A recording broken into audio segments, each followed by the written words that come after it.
choke you down just like a pill.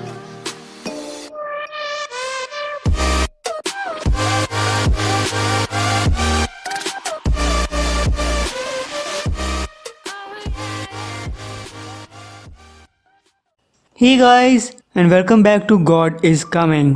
तो पिछले episode में आपने देखा कि एडी, वैनम और रेक्स मिलकर ग्रिंडल को हरा देते हैं, लेकिन इसमें रेक्स मारा गया।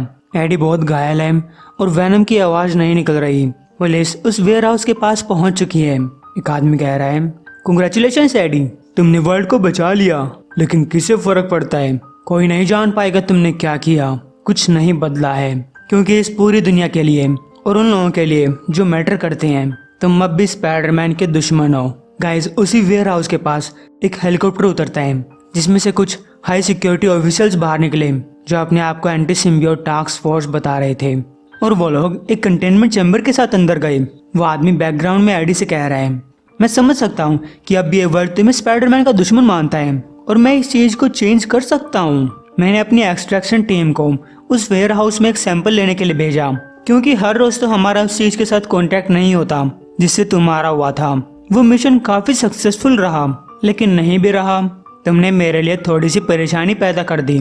जब मेरी टीम को तुम मिले, तब उन्हें लगा कि तुम मर चुके हो। उन्होंने मुझसे पूछा कि तुम्हारी बॉडी के साथ क्या किया जाए, लेकिन तब प्रेजेंट में एक जगह पे कैद एडी कह रहा है, हाँ, और तब मैं नहीं मरा, और अब मैं अपने वकील से बात करना चाहूंगा।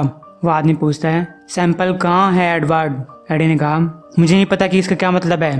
तुम ही तो कह रहे थे कि तुम्हारे लोगों ने सैंपल ले लिया, और मैं तो ये भी नहीं जानता कि तुम किस सैंपल की बात कर रहे हो। वो आदमी कहता है, तुम सच में झूठ नहीं बोल रहे है ना? तुम्हें सच में नहीं पता। अच्छी बात है। अच्छा ये बताओ कि तुम्हें ये टाइम कितना याद है? मेरा मतलब कि तुम्हें पता है कि तुम यहाँ कैसे आए? एडी ने कहा, फक यू, मुझे अपने वकील से बात करनी है। वो आदमी कहता है, तुम ऐसी सिचुएशन में नहीं हो बेटा कि तुम्हारा वकील तुम्हारी मदद कर पाए। जब तुम इस रूम के अंदर हो तो तुम बाहर कहीं नहीं हो। समझ रहे हो मैं क्या कह रहा हूँ? और मैं तुम्हें डराने की कोशिश नहीं कर रहा। एडी हंसता है, तुम्हें लगता है कि मैं पहली बार किसी कमरे के अंदर बंद हुआ हूँ? मैं जानता हूँ तुम कौन हो।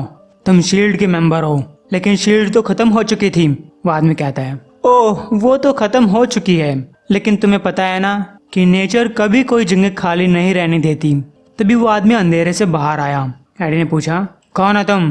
वो आदमी कहता है, मेरा नाम है रीड रिचर्ड्स। अरे नहीं, तुम मुझे द मेकर बुला सकते हो। अब मुझे वो आखिरी चीज बताओ जो तुम्हें याद है।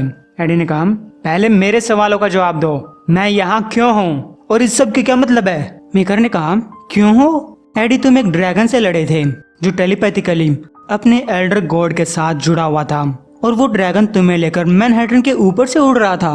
फिर तुमने उस ड्रैगन के अंदर कई सारे चुराए हुए बॉम्ब फोड़ दिए। तुम लगभग मर चुके होते।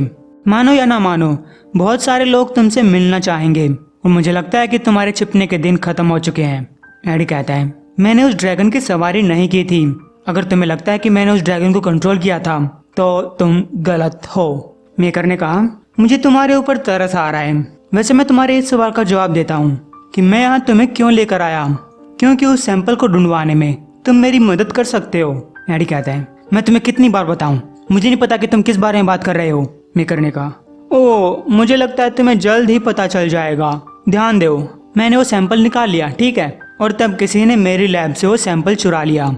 जिन लोगों के साथ मैं काम कर रहा हूँ, वो इस सैंपल को वापस पाने की बहुत जिद कर रहे हैं, और मुझे लगता है कि उस सैंपल को ढूंढवाने में तुम मेरी मदद कर सकते हो। एडी ने कहा, और मुझे लगता है कि तुम मुझे नहीं बताने वाले कि तुम किन लोगों के साथ काम कर रहे हो। मेकर कहता है, मैं हाल ही में एक ऑर्गेनाइजेशन के लिए काम करना चालू किया हूँ। इसे ऑर्गेनाइजेशन ना ही समझो तो ठीक है, एक ग्रुप समझ लो जो सिर्फ हायर पावर को जवाब देता है। तुम्हारे लिए इतना जानना काफी है। अभी के लिए इसका नाम है प्रोजेक्ट ओवरसाइट। अब वो सैंपल, मुझे बताओ कि वो सैंपल कहाँ है? एडी कहता है, क्या सैंपल लगा रखा है? मुझे तो पता है नहीं इसका क्या मतलब है। किस चीज का सैंपल? मेकर ने कहा, एक बहुत बड़े ड्रैगन का सैंपल जो अपने गॉड के साथ टेलीपैथिकली जुड़ा हुआ था। तुमने उस भट्टी के अंदर इसके कुछ हिस्से को जिंदा छोड़ दिया था। मुझे बेवकूफ बनाना बंद करो एडी।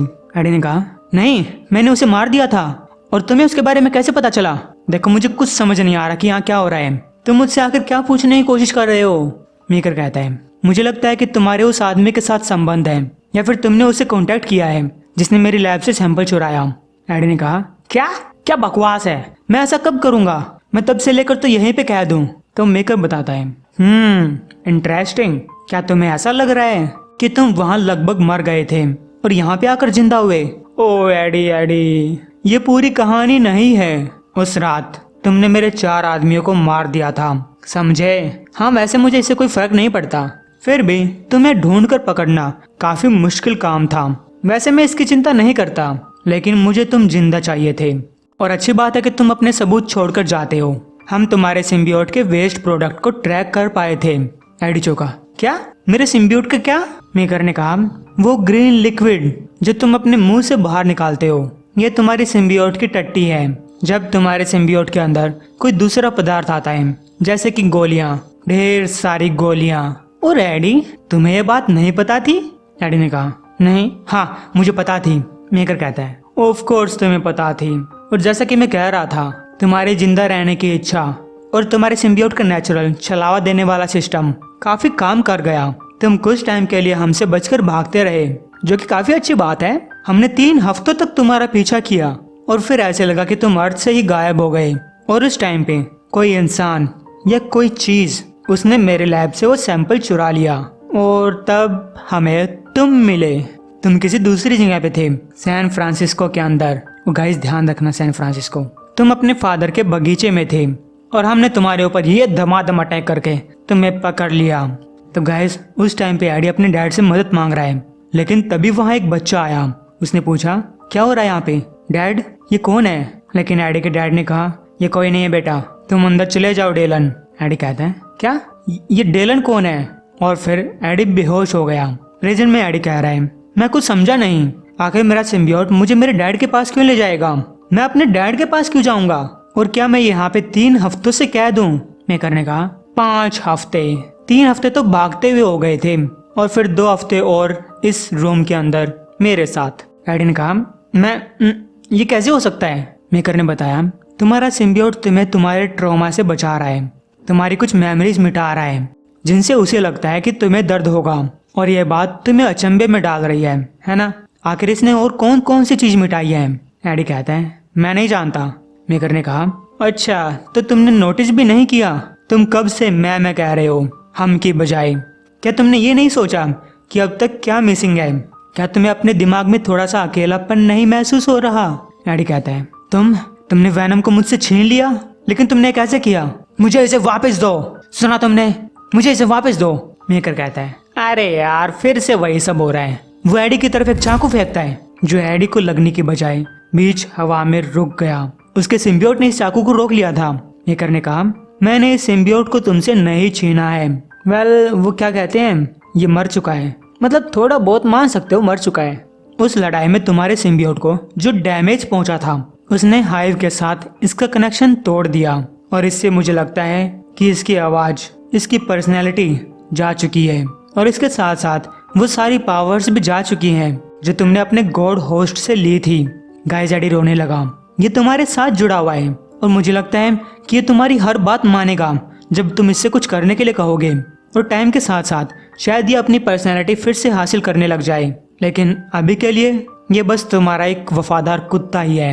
एडी ने कहा, नहीं ऐसा नहीं हो सकता, तुम्हें मेरी मदद करनी होगी, तुम्हें इसे ठीक करना होगा। मेकर कहता है, अरे यार देखो मैं कुछ नहीं कर सकता। इस सिम्बियोट को फिर से पहले जैसा ओरिजिनल बनाने के लिए इसे फिर से हाइव के साथ जोड़ना होगा, ताकि सेंट्रल हाइव की नॉलेज से ये फिर से पहले जैसा बन सके। और मैं सिर्फ एक ही इंसान को जानता हूँ जो हाइव के साथ कनेक्ट होकर भी जिंदा बच पाया था, फ्लैश थॉमसन। लेकिन मुझे डर है कि फ्लैश मर चुका है, अब कुछ नहीं हो सकता। हालांकि कुछ दूसरे रास्ते हैं जिससे हम फ्लैश की बॉडी से वो डीएनए इंफॉर्मेशन निकाल सकते हैं, लेकिन मुझे लगता है कि वो रास्ते थोड़े से अटपटे हैं। हालांकि मैं वो रास्ते यूज कर सकता हूँ, लेकिन गाइस एडी तो इस बात से चौंक रहा था कि फ्लैश थॉमसन मर चुका है और उसे ये बात याद नहीं है। तो उम्मीद आपको एपिसोड पसंद आया होगा। एम है इसका 1200 लाइक्स का।